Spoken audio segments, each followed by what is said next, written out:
तो हमें यही सिखाना चाहते हैं, यदि तूने परमात्मा पाना है तो परमात्मा विश्वास रख और सत साधना कर, गुरु मर्यादा में रहे और माया संचन मत कर, संग्रह मत कर।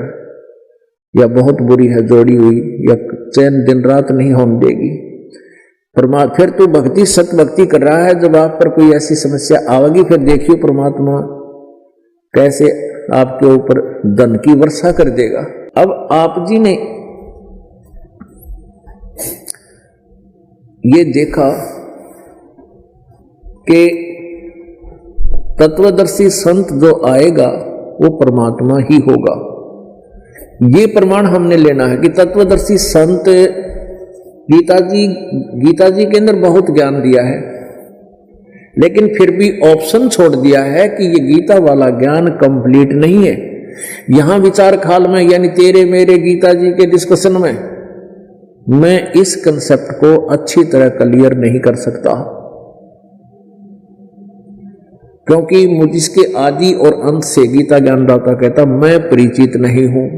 इसलिए उसने ऑप्शन छोड़ दिया कि उस तत्व ज्ञान को तू जो गीता जी से भी बाहर का है, तत्वदर्शी संतों के पास जाकर समझ। तो वो तत्वदर्शी कैसे हैं वो भी बता दिया कि वो तत्वदर्शी संत ऐसा होगा और वो परमात्मा ही स्वयं आते हैं। ये प्रमाण और करना पड़ेगा। परमेश्वर ने स्वयं आकर बताई, स्वयं वो परमात्मा जो बनारस में आए थे, काशी में आए थे, जुलाहा की भूमि की थी, वो पूर्ण परमात्मा है।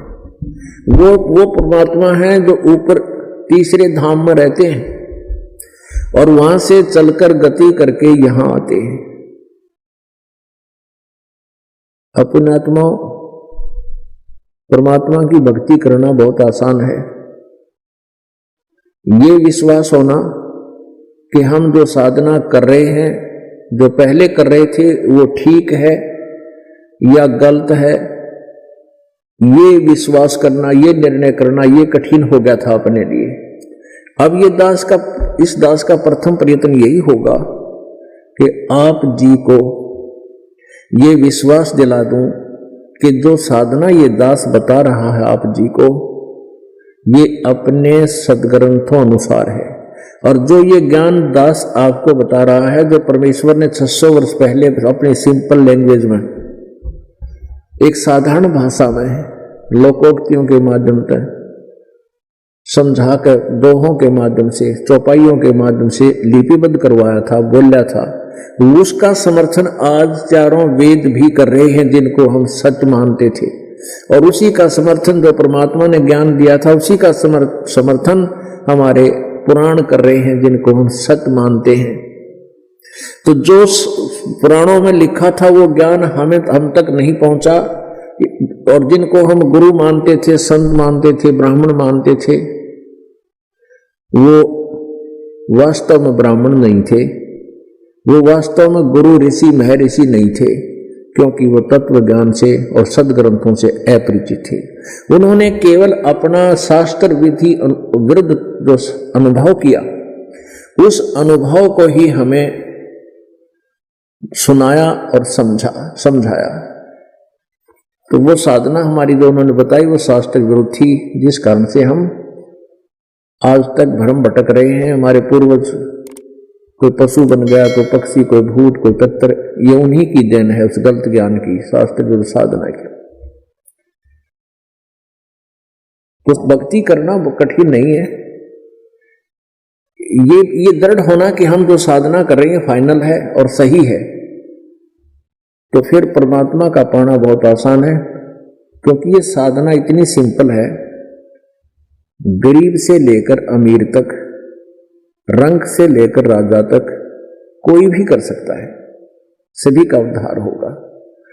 इसमें ना कोई ज्यादा लोग दिखावा करने की, परमात्मा ने जो भी आपके प्रारब्ध में दिया है उसी पर सब्र करा। यानी जैसी भी आपकी झोंपड़ी है, कोई मकान 1 कमरे वाला है, 2 वाला है, कच्चा है या पक्का है, इसमें घनी दौड़ धूप नहीं बनावा है कि हे भगवान मैं करोड़पति हो जाऊं। इन करोड़पतियों की दुर्गति होती दिखाऊंगा आपने। जिसके पास घनी माया उसने कति चैन नहीं, दिन और रात तय नहीं, वो तो पागल की तरह भटकता रहता है। लेकिन हम अनजान जीव हैं, हम इस झूठे रंग में ज्यादा विश्वास करते हैं। परमात्मा हमें बताते हैं कि कबीर शब्द निर्धना धनवंता नी कोई, धनवंता सो जानिए जिस पर राम नाम धन होए। यदि आप जी के पास राम नाम का, सच्चे नाम की भक्ति का धन है तो आप परमात्मा के दरबार में धनी हो। और जिसको आप धनी समझते हो, संसारिक संपत्ति जिसके पास भौतिक सुख है और उसके पास राम नाम नहीं है, ये सत भक्ति नहीं है, तो भगवान के दरबार में आप तो सिंहासन पर होगे और वो वहां बांध कर खड़ा कर रखा होगा एक अपराधियों की तरह, आप देखोगे। ये विचार याद रखना इस दास के वचन, क्योंकि परमात्मा का दिया हुआ ज्ञान है। हाँ, यदि उस धनी भी और राजा भी सत साधना करता है मर्यादा में रहकर, फिर दोनों ही आप राम नाम के धनी भगवान के दरबार में हो गए। तो परमात्मा कहते हैं कबीरा सब जग निर्धना धनवंता नी कोय, धनवंता सो जानिए जिस पर राम नाम धन होए। तो परमात्मा हमें आकर ये शिक्षा देना चाहते थे। स्वयं एक गरीब बिल्कुल पुअर पर्सन, कति निर्धन व्यक्ति का रोल किया, कपड़ा बुनते थे, उसकी बुनाई का जो मिलती थी दिहाड़ी, बुनाई का जो मेहनताना मिलता था, उस मेहनताने से अपना गुजारा करते थे और उसमें से भी दान किया करते थे। तो हमें यही सिखाना चाहते हैं, यदि तूने परमात्मा पाना है तो परमात्मा विश्वास रख और सत साधना कर, गुरु मर्यादा में रहे और माया संचन मत कर, संग्रह मत कर। या बहुत बुरी है जोड़ी हुई, या चैन दिन रात नहीं होने देगी। फिर तू भक्ति सत भक्ति कर रहा है, जब आप पर कोई ऐसी समस्या आवेगी, फिर देखिए परमात्मा कैसे आपके ऊपर धन की वर्षा कर देगा। जैसे नरसिंह भगत ने परमात्मा की आज्ञा माल पालन करके साधना की थी, सारी संपत्ति को दान कर दिया था जो जोड़ रखी थी। 56 करोड़ संपत्ति थी उस समय उसकी, आज तो 56 खरब समझ लो, इतनी संपत्ति थी, और उस सब को दान धर्म कर दिया। फिर समय आया बेटी ज्योति का भात भरने के लिए जो पहुंचा, वहां परमात्मा ने वर्षा कर दी थी धन की, सोने और चांदी और सिक्कों की, पूरे उस नगर में। पुण्यात्मा, हम नरसिंह जी की कथा तो सुना करते थे और इस बात को सोचते थे परमात्मा ऐसा कर सकता है, लेकिन हमारे ऊपर कभी नहीं हुआ, क्योंकि हमने नरसिंह जैसा सैक्रिफाइस नहीं किया। हम उस जितना जब समर्पित हो जाएंगे, फिर आपका रोज वर्षा कर दे मालिक, रोज आपने पता नहीं क्या कर देता था। लेकिन इतना विश्वास होने, आपका इतना विश्वास हो, उसके लिए प्रयत्न किया जा रहा है कि ये परमात्मा है, ये पूर्ण ब्रह्म है, ये ऐसी ऐसी लीला करता है। जो हमारे सदग्रंथ बताते हैं वही भगवान बनारस में काशी में आया था, जिसने आज से 600 वर्ष पहले वो लीला की थी, जो आज वेद गवाही दे रहे।